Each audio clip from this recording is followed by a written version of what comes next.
রাত ২টা বাজে। চারিদিকে অন্ধকার, শুধু হেডলাইটের আলো আর লম্বা রাস্তা।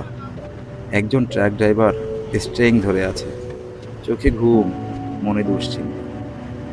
মোবাইলটা একবার হাতে নিলাম, ওপাশ থেকে ছোট্ট কণ্ঠ, আব্বু তুমি কবে আসবা?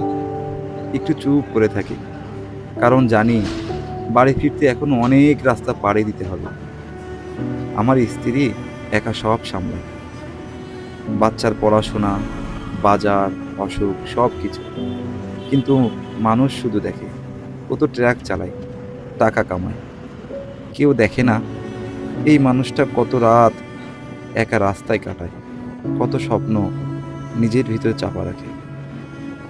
আপনি যদি একজন ট্রাক ড্রাইভারকে সম্মান করেন, তাহলে ফলো করুন অন দ্য ওয়ে 360।